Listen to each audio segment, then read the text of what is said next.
The Great Pyramids of Egypt. Part 1. Where the Sand Meets the Sky.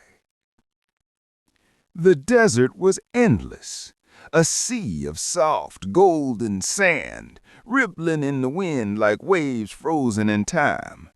The sun hung above it, bright and unblinking, as if it had been watching this land since the beginning of the world. Somewhere in that vast silence, thousands of men walked barefoot on the sand, their shadows long and thin under the morning light. They were building something bigger than any of them could truly imagine. A pyramid, a mountain made by human hands. The air shimmered with heat. From a distance, you could see dust floating in the sunlight like tiny stars. The men carried heavy limestone blocks, each one rough and pale, cut from the quarries nearby. They didn't have machines or iron cranes. They had ropes, sleds, wooden rollers, and an unshakable sense of purpose. Nobody knows the names of most of them. The builders weren't kings or priests or warriors. They were farmers, stonecutters, carpenters, people who, after the yearly flood of the Nile, came to work on the pharaoh's great project. The river would rise, soaking their fields, so for those months they'd turn their strength toward something that would last forever. In the heart of all this stood a man who dreamed bigger than the desert itself, Pharaoh Khufu, known to the Greeks as Cheops. He ruled over Egypt around 4,500 years ago, and he wanted a tomb that would touch the heavens, a place so grand that it would carry his name through eternity. So the Great Pyramid began. Each morning, before the sun rose fully, the workers gathered near the edge of the Nile. They drank water from clay jars, shared bread made from barley, and tied cloth around their heads to guard against the sun. Then they marched to the construction site, a place that would one day be called Giza. There, under the watchful eyes of supervisors, the slow rhythm of work began. Stone after stone, block after block, pulled and placed with care. The sound of wood creaking, ropes tightening, and voices calling out an ancient Egyptian filled the air. The work was hard, yes, painfully hard, but not cruel as many stories once said. Modern discoveries found that the workers were not slaves, but skilled laborers who lived in nearby villages built just for them. Archaeologists have found their homes, their bakeries, their tools, even bits of graffiti, jokes and sketches scratched onto the limestone. They had doctors, cooks, and families. They were part of something bigger than themselves. When night came, the desert turned cold. The stars came out, so many that the sky looked alive. The workers would rest by small fires, sharing stories of home and songs of the Nile. They would look up at the unfinished pyramid, its white stone glowing faintly in the moonlight, and wonder how many more years it would take. The pyramid grew slowly, layer by layer. At first, it was just a flat platform of stone. Then it rose like a staircase into the sky. Every block was placed by human hands, about 2.5 million in total. Some weighed more than a small car. How did they move them? That's the mystery.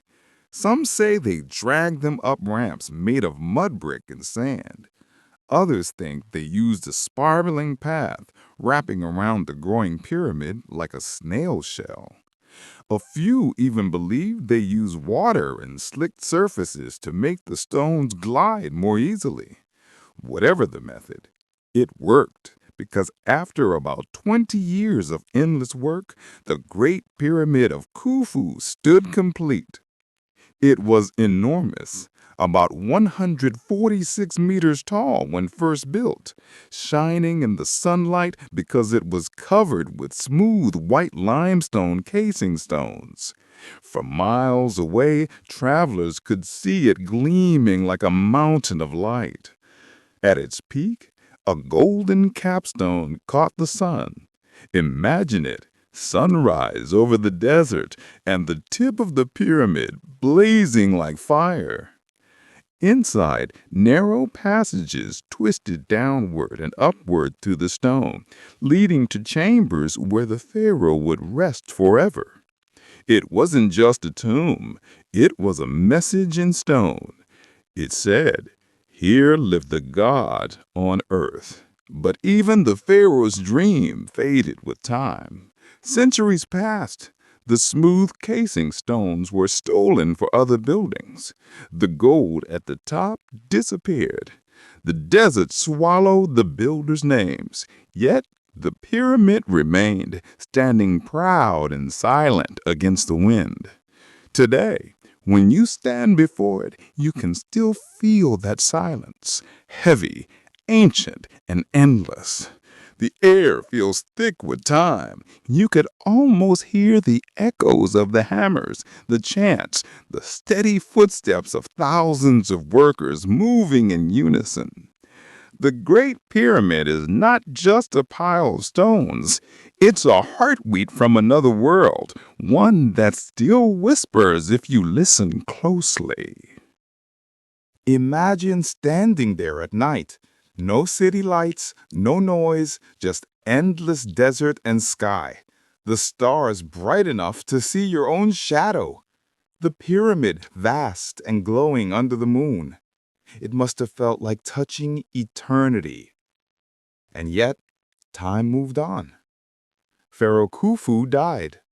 His body was placed deep within his pyramid, surrounded by treasures and symbols meant to guide him through the afterlife. The workers who built it also passed away, one by one, their names forgotten, their songs lost to the wind. But the pyramid? It stayed. Through storms, through wars, through empires rising and falling, it stayed. Even now, it watches over Cairo's edge like an ancient guardian. Tourists come and stare up at it, taking photos, wondering how humans ever did such a thing without machines. But the truth is, they did it with something even stronger: patience, faith, and unity. Every grain of sand, every drop of sweat, every hand that lifted a stone, all of it was part of one great heartbeat, the heartbeat of Egypt. Part 3. Secrets Beneath the Stone. When the night wrapped around the desert, the Great Pyramid seemed almost alive. Its shadow stretched across the sand like the arm of a sleeping giant. The stars shimmered above, countless and cold, and the air was still, so still you could almost hear the whispers of time. Deep inside the pyramid, darkness ruled. The air was cool, ancient, and heavy with silence. No torch flickered there now, but long ago the walls had echoed with the sound of footsteps, chisels, and voices murmuring prayers. The builders carved narrow tunnels through the solid limestone, creating a maze of chambers. The lowest passage went down into the bedrock, leading to what many call the unfinished chamber. Nobody knows exactly why it was left incomplete. Maybe the plan changed. Maybe it was meant as a secret room, or perhaps a symbolic path to the underworld. Above it lay the king's chamber, the heart of the pyramid. It was made of solid red granite, brought from Aswan, far to the south. Each block weighed as much as 40 tons. Inside it sat a large stone box, the sarcophagus, carved from a single piece of granite. Empty now, silent, but once meant to hold the body of Pharaoh Khufu himself. The Egyptians believed death wasn't an end. It was a beginning, a passage from one life to another. When a pharaoh died, he became Osiris, god of the afterlife.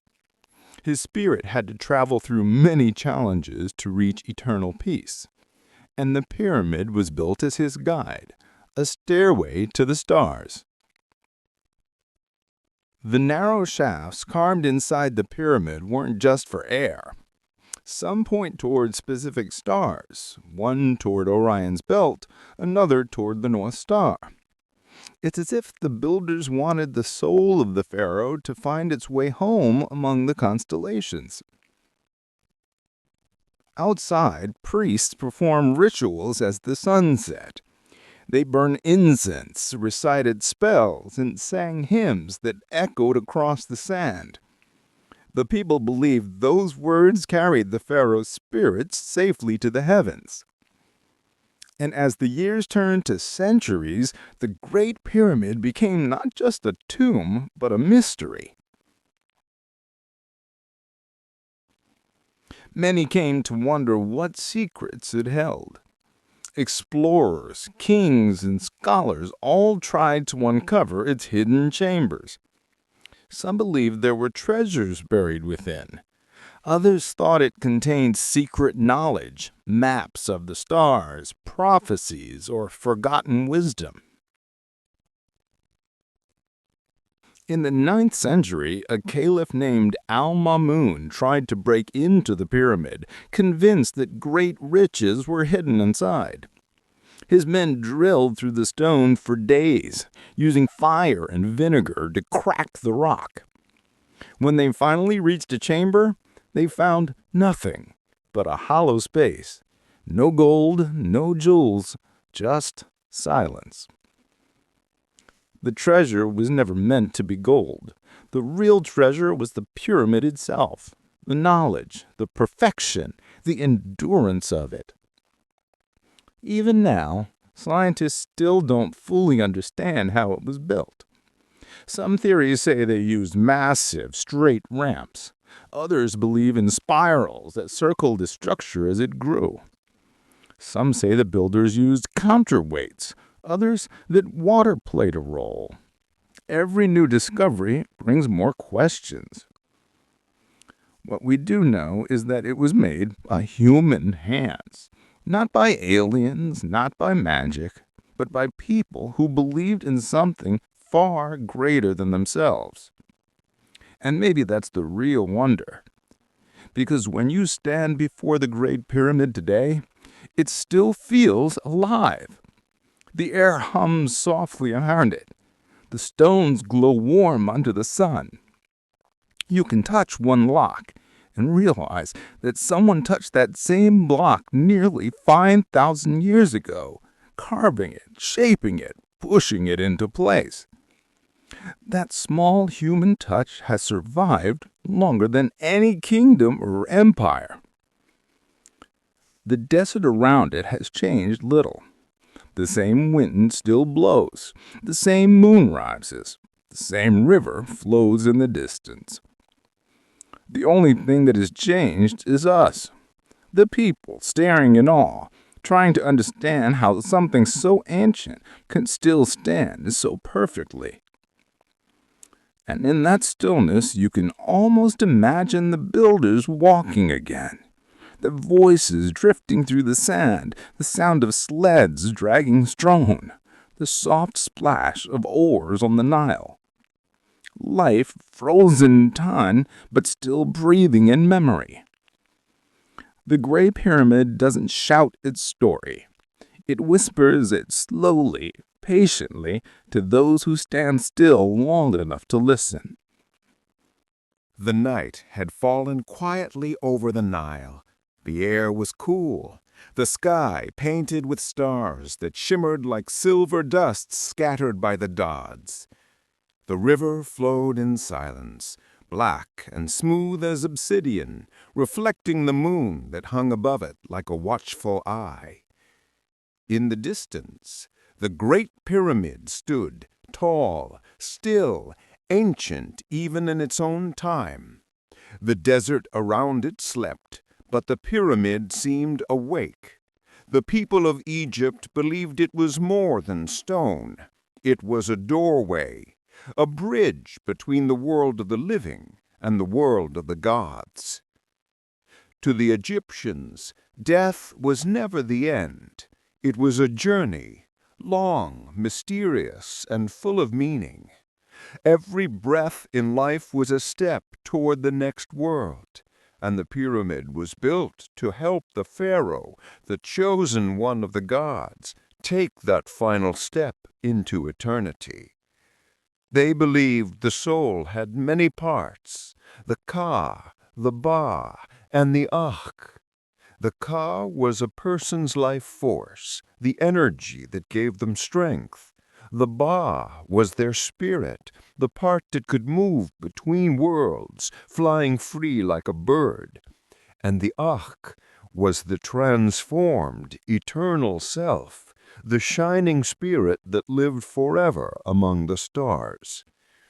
The Great Pyramid was built to guide these parts of the pharaoh's soul safely to the afterlife. Every passage, every chamber, every angle was a symbol. The pyramid's shape, wide at the base, narrowing to a point, was a staircase to heaven. The ancient texts said that when the pharaoh died, his soul would climb the stairway of light and rise to join the sun god Ra in his eternal journey across the sky. At sunrise, Ra was reborn, sailing his golden boat through the heavens. At sunset, he died and traveled through the dark underworld, only to rise again the next morning. The Egyptians saw this endless cycle of death and rebirth as the secret of existence, and the pharaoh, as Ra's earthly son, would follow the same path. So the pyramid wasn't just a tomb. It was a cosmic machine, built to mirror the order of the universe. Inside, the narrow shafts pointed to the stars. One reached toward Orion's belt, the constellation the Egyptians linked to Osiris, god of death and resurrection. The other faced the North Star, symbol of eternal stillness. These stars never set. They circled forever above the horizon. To the Egyptians, that meant eternity, the soul that never fades. The inner chambers, carefully hidden from the outside world, were the pharaoh's passageways to transformation.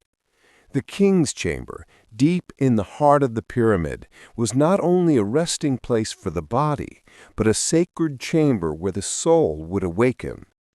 The ancient priests said that when the spirit left the body, it would face tests, gates guarded by divine beings, rivers of fire, and trials of truth. The pyramid's walls held the secret prayers and spells to guide him safely through. In the dark chamber, where no sunlight reached, priests would perform the opening of the mouth ceremony. They touched sacred tools to the pharaoh's lips, eyes, and heart, awakening his senses in death so that he could see, speak, and live again in the next world. Candles flickered softly. Incense smoke curled upward like whispers. Every word was careful, every gesture sacred. Outside, the people gathered in silence, watching the ritual fires glow against the night sky. They believed their king was not dying, but changing, crossing the threshold from man to God. In their hearts, they knew that if the pharaoh reached the afterlife, he would watch over Egypt forever. His power would flow through the land like the Nile itself, unseen but everywhere. The rising sun each morning was proof that the pharaoh's soul had joined Ra, bringing light back to the world. And so the pyramid was built not from fear of death, but from faith in rebirth. It was a symbol of hope, the promise that life continues, that the spirit never truly ends. Every block of stone was laid with purpose. The builders followed sacred measurements, believed to reflect divine harmony, the proportions of heaven itself. They said that the gods loved order, not chaos. The pyramid's perfect geometry was a prayer carved into the earth. And so, even after Khufu's body was gone, his name lived on, whispered by the wind, etched into stone, remembered in every pyramid that followed. The people believed that when they built for their king, they were building for the gods, and perhaps for themselves, because if the pharaoh's soul could live forever, then a part of theirs might too. The desert around the pyramid was not empty, it was alive with belief. The sphinx guarded the site, carved with the body of a lion and the face of a king. It looked east, toward the rising sun, forever watching over the rebirth of light. To the Egyptians, the Sphinx was a symbol of divine wisdom and strength, the eternal guardian of sacred knowledge. When priests approached it at dawn, they bowed low and whispered prayers. They believed it could speak, though its voice was the silence of eternity. Time moved slowly in those days, marked by the rhythm of the river and the turning of the stars. Festivals were held to honor the gods, great celebrations where people sang and danced in the light of the full moon. They believed that joy pleased the gods, that music carried prayers farther than words. In the temples near the pyramids, priests watched the stars each night. They recorded their movements, tracing the heavens with care. The sky was a book written by the gods, and the pyramids were its translation on earth. Every dawn was sacred, every sunset a reminder of rebirth.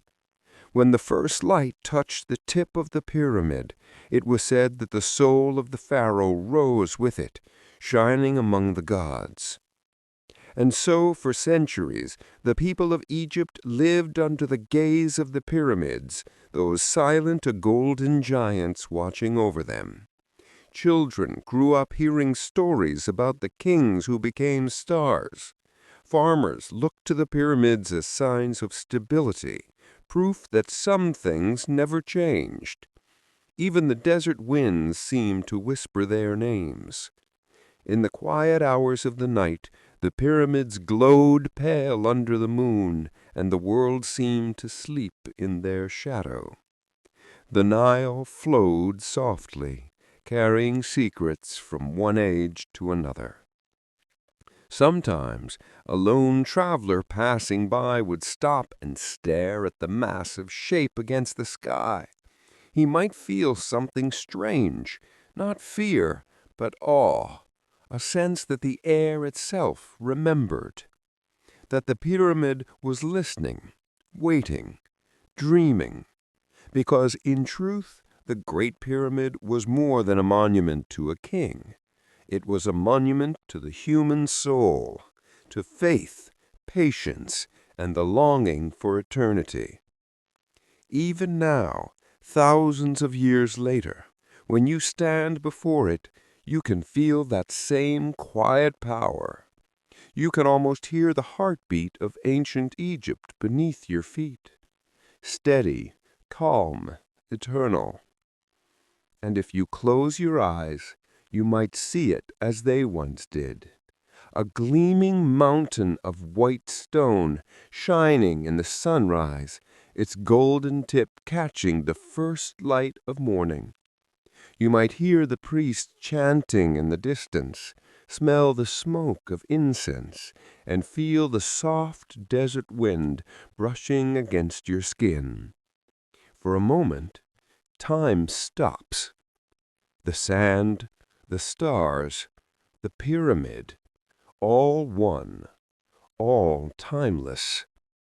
The gateways to the gods still stand, watching the world change, never speaking, yet telling their story to anyone who listens quietly enough. Part 5. The Eternal Kingdom. The sun rises again over the golden land. The shadows of the pyramids stretch long and thin, reaching like hands across the sand. For centuries, the desert has watched quietly, and still the great stones stand, patient and proud. Long after Pharaoh Khufu's soul was said to sail into the stars, Egypt continued to dream upward. Other kings wanted their own stairways to eternity. They wanted to touch the same heavens that Khufu had reached, to follow him into the endless night sky where the gods lived. In the shadow of Khufu's great pyramid, new builders began again. They carried stone and faith in equal weight. Pharaoh Khafre, Khufu's son, watched the sun move across the sky and decided his pyramid must stand beside his father's, a little smaller, but with a secret, a guardian. From the sand, the great sphinx began to emerge, a creature with the body of a lion and the face of a man. Its eyes were calm, deep, and ancient even when they were newly carved. The sphinx faced the rising sun as if it wanted to greet each dawn for eternity. People whispered that its face was the pharaoh himself, watching over his kingdom forever. When night came, and the stars covered the desert like dusted jewels, priests walked between the temples with oil lamps in their hands. The light flickered on the stone walls, on carvings of gods with falcon heads and bodies of gold. They sang prayers in slow, rhythmic tones, words that floated through the air like warm smoke. They believed the pyramids were not graves, but gates, connecting the land of the living with the land of the dead. To them, death was not an end. It was a journey, a crossing of the river of stars. The soul, they said, would leave the body like a bird taking flight. It would pass through tests and judgments until it reached the field of reeds, a peaceful mirror of earth where the Nile flowed forever and crops grew tall without end. And so each pyramid became a promise. Each stone whispered the same vow, that life continues beyond the horizon. As generations passed, Egypt entered its golden age. Cities bloomed along the Nile. The temples of Luxor and Karnak rose, filled with columns like forests of stone. The pharaohs still built tombs, but they began to hide them deeper, carving their resting places into cliffs and valleys, away from thieves and the restless winds. The old pyramids watched from afar, massive, silent witnesses to time, their golden tips, once shining like fire in the sun, slowly dulled as the centuries rolled by. Sand crept higher around their bases. The people who once built them became stories themselves. Still, travelers came. From distant lands, men and women stood before the pyramids and felt small, even humbled.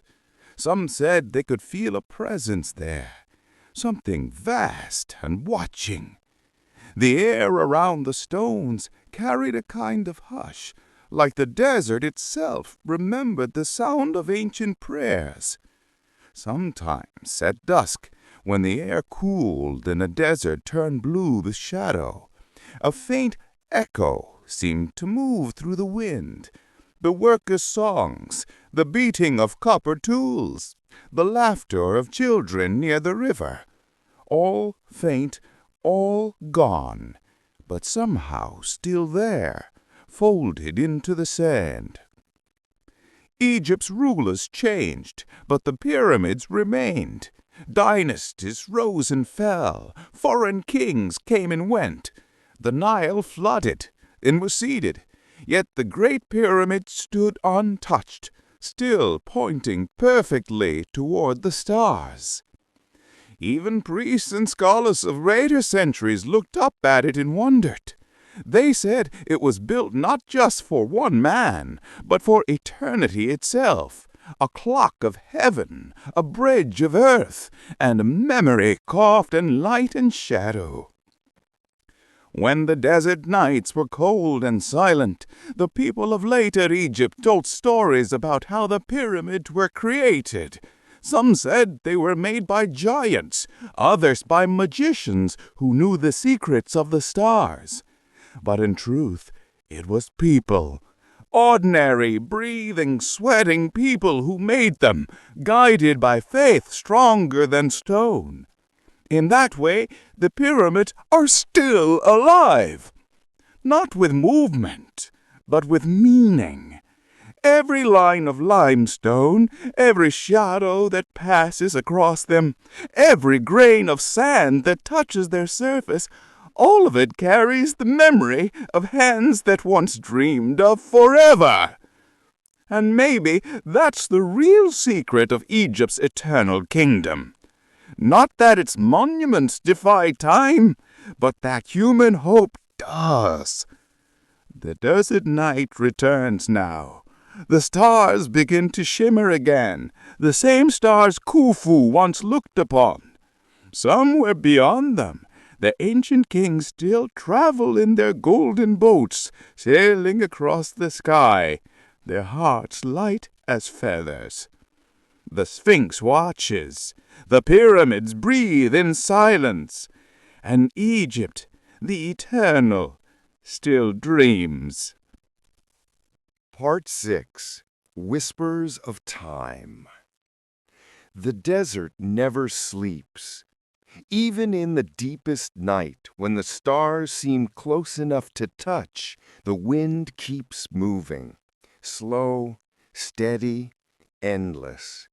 It glides over the sand like breath, brushing against the faces of the old pyramids, carrying the same ancient dust that's been there for thousands of years.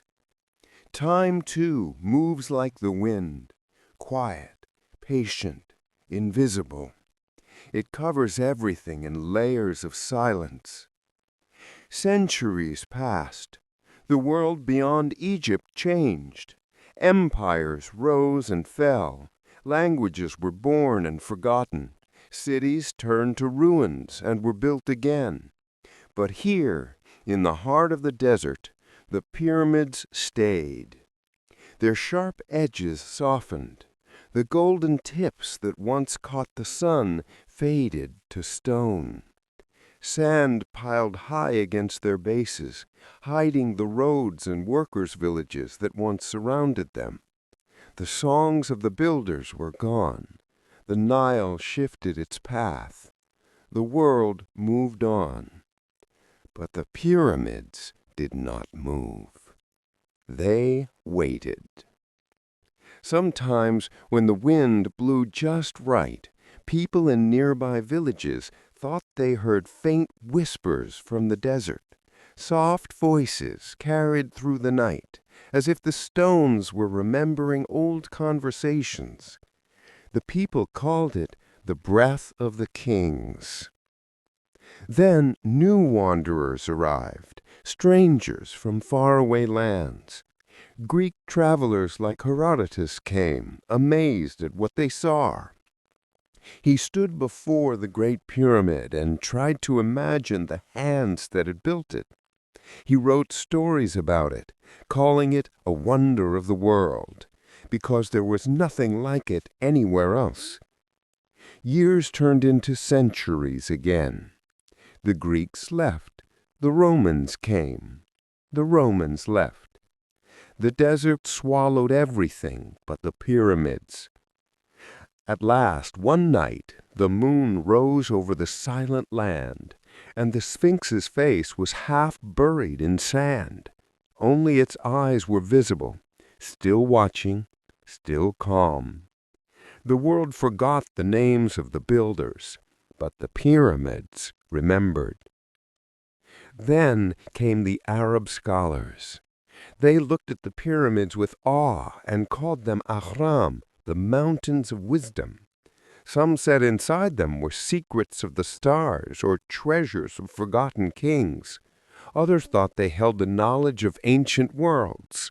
But when they climbed and explored, they found only stone, shadow, and silence. Yet even that silence felt full of meaning. Hundreds of years later, explorers from Europe arrived, drawn by curiosity and mystery. They brushed sand from the stones, climbed the ancient steps, and wrote in their journals about what they felt there. Some were scientists, some were dreamers. All of them were silent for a while when they stood before the Great Pyramid, because there are places where words simply don't belong. And in that silence, the desert spoke again.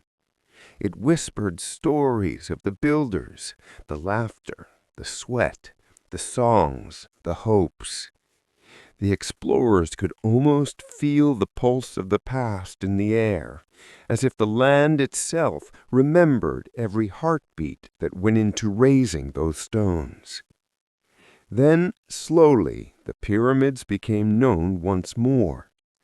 People came from every corner of the world to stand before them. Cameras flashed, voices echoed, and footsteps filled the same sand where ancient workers once walked barefoot.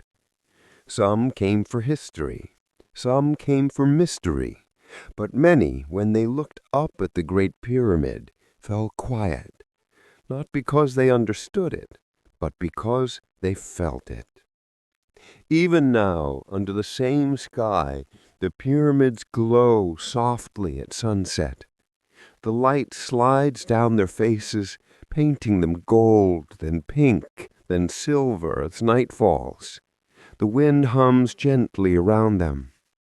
In that quiet, it's easy to imagine the spirit of Khufu still wandering nearby, calm and eternal, watching his kingdom fade and return again each sunrise. The great Sphinx still guards them, patient as ever. Its gaze doesn't blink. It's seen everything: the birth of gods, the march of soldiers, the laughter of children, the wonder of travelers. And still it waits for the next dawn, as it always has. The pyramids are no longer royal tombs. They are memories carved into eternity. They belong to everyone now, to dreamers, to wanderers, to those who seek quiet meaning in the noise of the world. Sometimes at night, when tourists have gone and the desert is still again, the moon rises and washes everything in silver. The air cools, the sand settles, and the pyramids seem to breathe. You can almost hear the whispers again, gentle, endless, like a lullaby. We were built for hope. We were built to last. We are not gone. And so the story of the Great Pyramids never really ends. It keeps living in the silence of the desert, in the stars above Giza, in the eyes of anyone who stands before them and feels that same quiet awe. Because in the end, the pyramids are not just about stone or kings or death. They're about something older and softer, the human wish to be remembered, to reach for the sky, to build something that will still whisper your name long after time has moved on. The wind sighs once more across the dunes. The stars shimmer like forgotten prayers. And the great pyramids of Egypt, those silent giants of light and shadow, keep dreaming beneath the endless night. Part 7. The Echo of Eternity. The night is deep now. The desert feels almost weedless under the moon. Wind drifts across the sand, carrying whispers that sound like memories. Somewhere far away a dog barks once, then silence falls over everything again. If you stand before the Great Pyramid at this hour, you might feel something strange. Not fear, not cold, but a soft hum, as if the stones themselves are alive. They've seen everything: the rise of kings, the fall of empires, the birth of the modern world. Yet they stay still, breathing quietly beneath the stars. Long after the last pharaoh was gone, people still turned to the pyramids when they thought about forever. They became a symbol, not of power, but of patience. The sand tried to cover him, storms tried to wear him down, time tried to erase him, but they refused to disappear. In that way, they became more than monuments. They became proof of endurance, proof that human dreams, once set in stone, can outlive everything else. Travelers from across the earth began to visit. Some came with notebooks, sketching each line of shadow. Others came with cameras, trying to capture what cannot be captured, that quiet, ancient presence. A few came with no plan at all, just to stand there and feel small in the best way possible. There's something peaceful in realizing how small you are beside the Great Pyramid. It's like standing next to time itself. The air feels heavier, full of centuries. The ground beneath your feet is the same ground that held the builders' footprints, the same dust that rose when they sang their work songs under the sun. If you listen closely, you might still hear it, a rhythm older than history, the sound of tools against stone, the murmur of voices, the heartbeat of 1,000 dreams joining into one. And then you start to understand what the pyramids really are. They aren't just tombs or triangles of stone. They are reminders. They remind us that everything changes, but meaning can last. They remind us that death is not the end, and silence is not emptiness.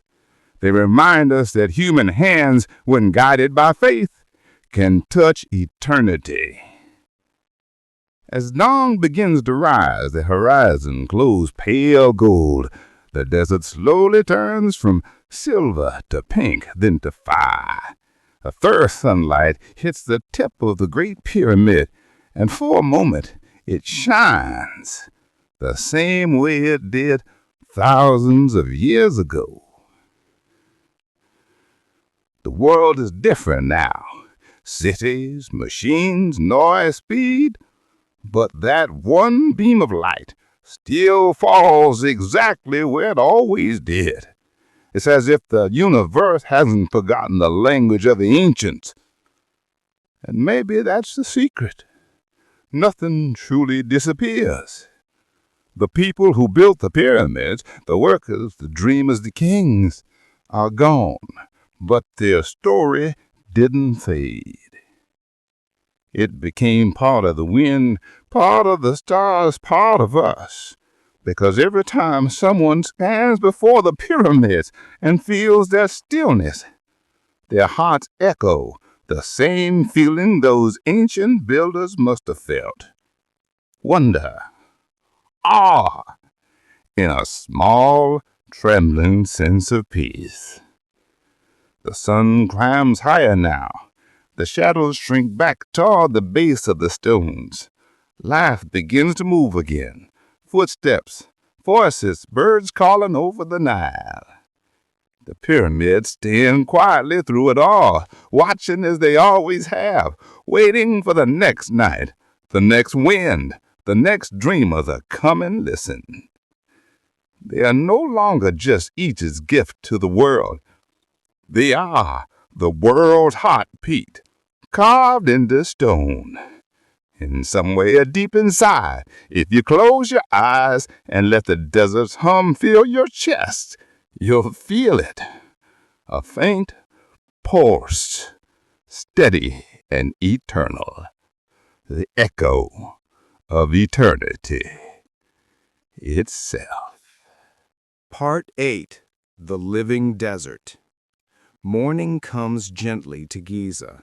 The sky glows pale gold, and the desert wakes up slow, as if stretching after a long sleep. The Great Pyramid stands tall against the dawn, its shadow reaching toward the city where life hums and moves. Cars rumble in the distance. Voices rise, then fade.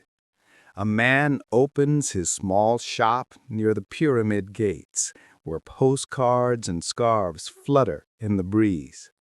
A group of school children walk by, holding hands, their teacher pointing up at the stone giant. They stop for a moment, quiet now, eyes wide. It's strange. Even in the middle of modern life, with phones buzzing and buses passing, the pyramids keep their silence. They don't belong to the noise. They belong to time itself. A camel slowly moves along the sand, its feet pressing into footprints that could be older than memory. The wind carries the smell of dust and morning air, the same air that brushed the faces of the ancient builders. For the people who lived nearby, the pyramids aren't just wonders. They're neighbors. They see them every day, standing still through storms, through weddings, through laughter and prayer. The pyramids are like old guardians, keeping watch over the living. At sunset, when the sky turns orange and purple, tourists gather again. Cameras flash, guides tell stories of khufu and khafre, of hidden tunnels and buried ships. Some listen carefully, but some simply stare, not at the facts, but at the feeling. That quiet feeling of standing before something that has seen everything. A little boy sits on a rock, watching the light slide down the Great Pyramid. His grandmother tells him stories about gods and kings, about souls that sailed among the stars. He doesn't understand all the words, but he feels the wonder. He looks up and whispers, "It's like a mountain that breathes." She smiles and says, "Yes, my child, it's alive in its own way." And maybe she's right, because when night falls again and the city lights flicker in the distance, the pyramids glow softly under the moon. They've seen the world change, but they haven't lost their peace. People still come from every country, every language, every life. They stand before the Great Pyramid and feel that hush. Some pray, some cry, some just breathe. And in that moment, the noise of the modern world fades away. The wind returns. The sand whispers. And even now, archaeologists work carefully nearby, brushing sand from small stones, uncovering traces of the workers' village. Tiny pots, bits of tools, a mark of the hand in dried clay. Proof that real people once lived, laughed, and dreamed here. When the sun dips low and the desert cools, the air fills with a strange stillness again. The pyramids look almost golden, glowing from within. The Sphinx watches over them, its ancient eyes calm and knowing. And as the stars appear, one by one, it feels like the old world and the new one blend together. The hum of the city becomes the hum of the desert. The headlights on the road look like flickering torches from a distant age. And the pyramids keep shining, as if they've never stopped. In that silence, you can feel it again, that quiet heartbeat that connects all of time. The same one that began when the first stone was lifted, when the first dream of forever began. Egypt still lives with its history. It doesn't bury it, it walks beside it every day. And the pyramids, patient as ever, keep their watch, not over kings anymore, but over all of us. They remind us to pause, to breathe, to remember that beauty and meaning don't fade. They just wait quietly beneath the dust of time. The wind sighs again. The desert glows silver under the moon.